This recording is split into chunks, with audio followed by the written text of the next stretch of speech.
Hello and welcome to another update video about Bitcoin. Yeah, Bitcoin, in the previous video, I highlighted to you that I will now start to look for a top in place for this B wave. And just as I had uploaded the video, the price did indeed come down. The question is though, is it really a top in the B wave? Yeah, has the B wave already topped this circle wave B when it reached the 38.2 fib level? That remains at present not crystal clear, so rather unclear. I'm watching for evidence, and we talk about how that evidence would look like. There are a couple of things we can look at really to determine, okay, has the B wave already topped? And it would be a very weak B wave if it had, right? Nevertheless, we look at that. Context-wise, my interpretation is still that we're in this wave 2 correction. Maybe tomorrow we can take a look at the longer time frame again, but I think today a lot of people are interested in the shorter time frame because we had a bit of action. Nevertheless, we haven't broken below any relevant support levels, especially as I highlighted to you just in the previous video, this level here. I mean, it's a bit of a range around that level, yeah, but around 29,740. Important range support for this range in which Bitcoin has been moving since June, middle of June, but it seems to be rolling over here. Yeah, it just seems to be rolling over. So what are we looking for?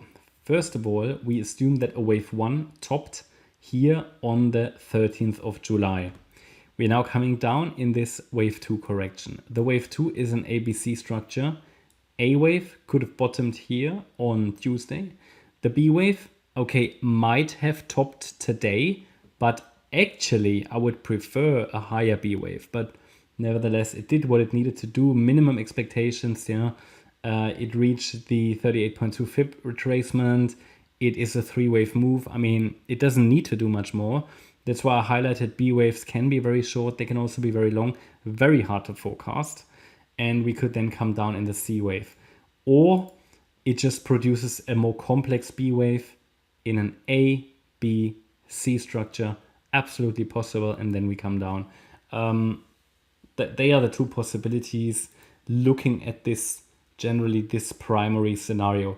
In the alternative scenario, we had the wave 1 already done earlier, and we are already in the wave C down. It's a reasonable alternative. But also there, I would think we come down a little lower.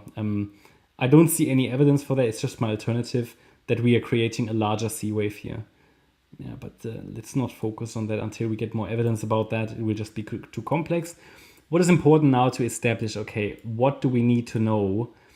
By the way, I will take some of these subwaves out. I'm just going to hide them. We don't need them. They were just blocking the latest price action. I think that's it already.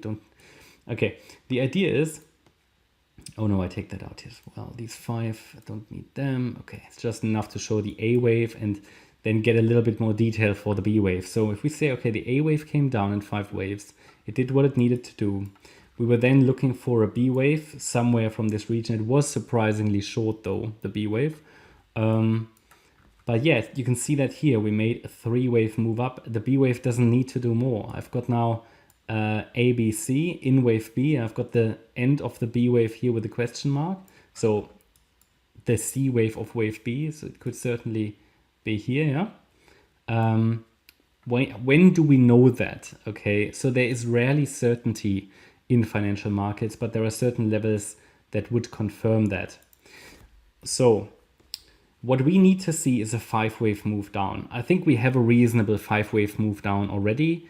I think one more low would be possible still, but don't forget that, I mean, the micro count would suggest one more low is expected, but don't forget that on these smaller time frames, sometimes you see distortions. You cannot do reliable micro counting. It's more for, okay, what do I need to look for?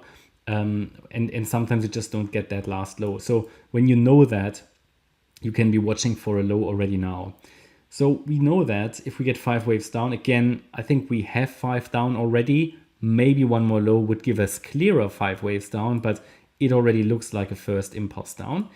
If we now get a wave 2 pullback, then that should be a 3-wave move, and it should not exceed the 78.6 retracement. So a wave 2 pullback should not go above the 30,240 level. Yeah, at least not sustain above that level. So that's sort of broadly the level that we would expect for a wave 2.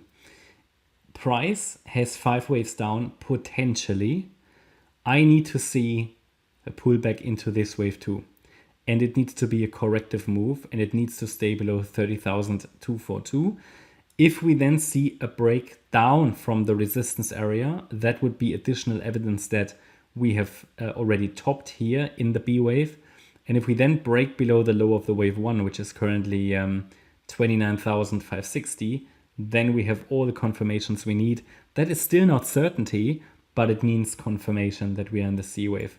I would already assume it now, but at present it is still possible to make a more complex B wave, which I would personally prefer, but just what I prefer isn't really what the market wants to do. So I always like clarity, so I like to have a larger wave B, but sometimes the market just gives us a short wave B. That's why I warned about short wave Bs, or that they are very hard to forecast. But yeah, I think somewhere in this region, it should now form a low. Either one more low or the low is already in. And if it's staying below 30,240, then we have a 1-2 set up to the downside in wave C.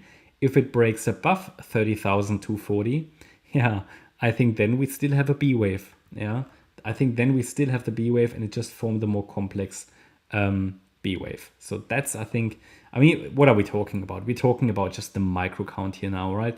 So a lot of people are not really, don't really care too much about the micro count, but that's why we had a bit of action today. Not too much. It was still a bit of an interesting day because some altcoins were rallying.